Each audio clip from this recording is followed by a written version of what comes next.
Good evening, lords and ladies. I'm Night Before Dawn, and welcome back to Sons of the Forest. Today I would like to go over stone ramps. It's a pretty basic idea, but requires a fair amount of work.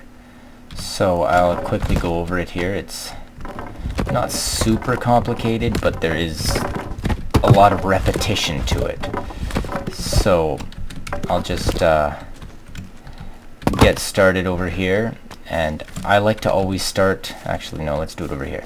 I like to always start with a wood frame because wood frames are more versatile to work with, but other than that, as soon as you're done with certain parts, you can easily switch over to stone, so it's not too big a deal. But here's the basic wood frame. And I need a 3/4 log. Perfect. Okay. And let's just grab this stone here. And I'm going to build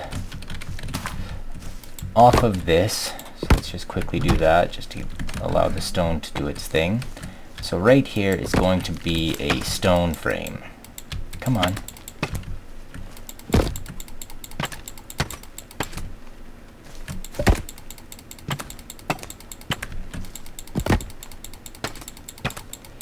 Okay, there we go. Stone frame. Come on. Out of there. Now, where's my 3/4 log? There it is. Now, this is the base frame for where the ramp is going to be. What I'm going to do is I'm going to place down 3 3/4 logs. And I hate that it's the 3/4 ones because this means they're pretty well just going to go to waste. But it is what it is. Don't need that anymore. There we go. Okay, so now I need a slope and a slope. And I need planks. I like to put the planks as close to the top as I can, but it doesn't seem to want to let me. And then doesn't matter what size you use here, as long as it's not a full-length log, because oftentimes a full-length log will not let you place down like this. And I'll give you an example of that right here. It's often the red arrow because it's too high up. There we are.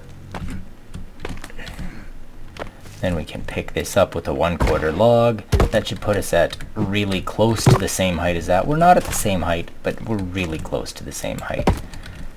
And then, as you can see, this kind of force snapped to there, and we don't want that to happen. So to prevent that, just place this log down here, then come out off of that and over like this. And I will show you that it has to be that order, because if you place this one first and then come out like this, it will do the same force snapping.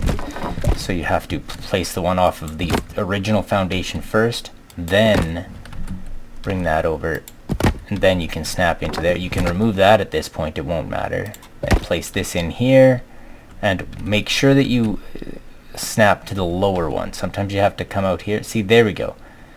This one is up higher and closer to me. This one is down lower and farther away. And there we go, that is that. And this happens to have an interesting scenario going on with it. I can place this here. It's really strange because usually you can't do that on a slope without having to put the planks on it first, but I think that's because this is supported by something different than everything else.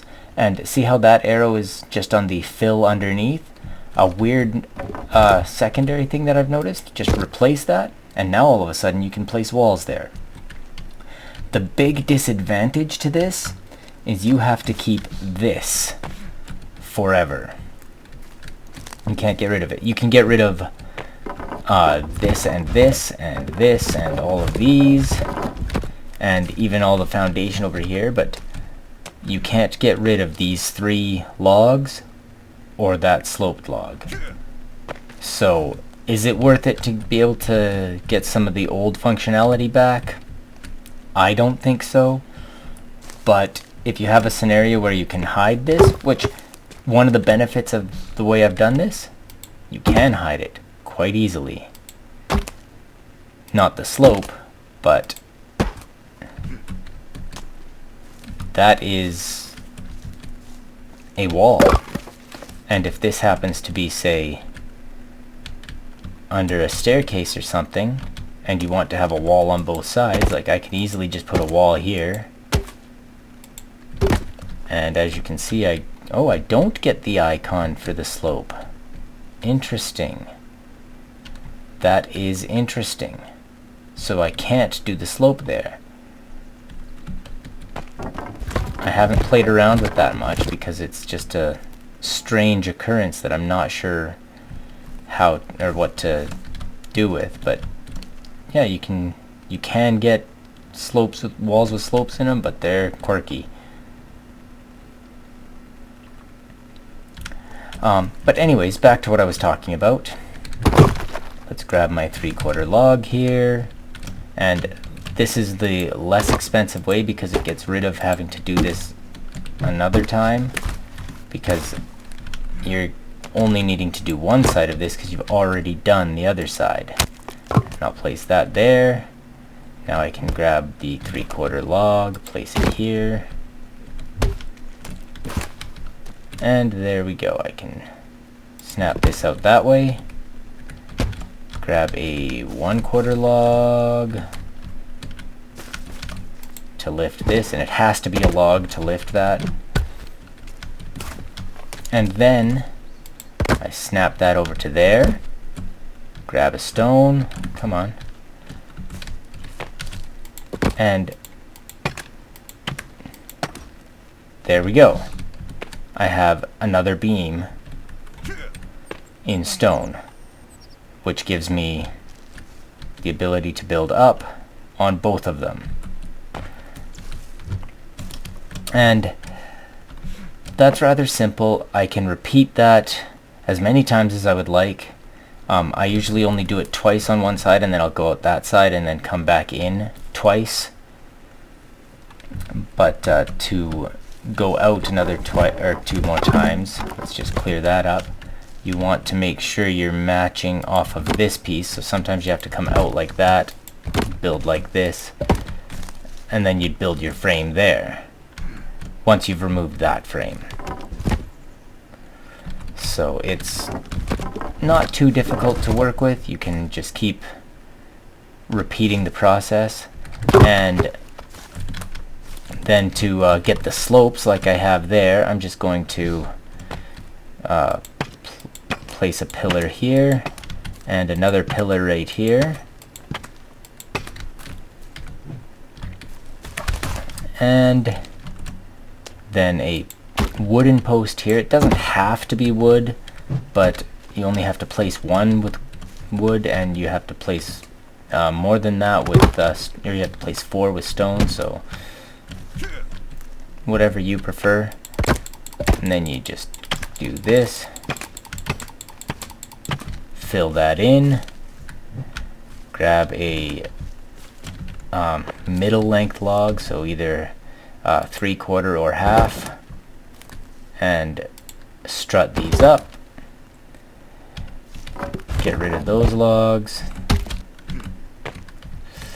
and then remove your strut and remove your strut. There you go, you've got that. And as you can see, this one seems to be sticking out farther.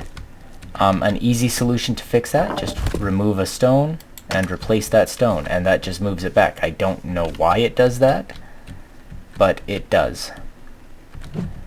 And if they do, if say they happen to be crossing each other, oftentimes you can just take a log and just place it down with this icon on top of the ends of one of these, and technically you're actually under the end of one, but if they are crossing, chances are you can do that on one that's already down, and that will clear up the snap point, and then you can lift the one back up.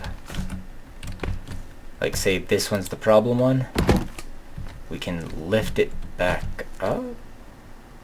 Okay, that's strange. I don't know what that was all about, but... And then replace it, and everything should go back to normal. Yeah, there's a few other things you can do with that. I use that same sloping technique to replace the log in my stairs, and now I have stone stairs with walls on both sides. It's exactly the same method, just using that same technique to make the slope.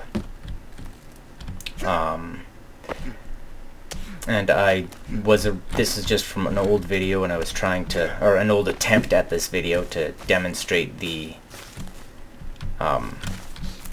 new 1/12th offset method I'm doing, or 2/12th offset I should say. But yeah, if you like what you've seen and you'd like to see more, I would greatly appreciate a like, comment, and subscribe. Thank you very much.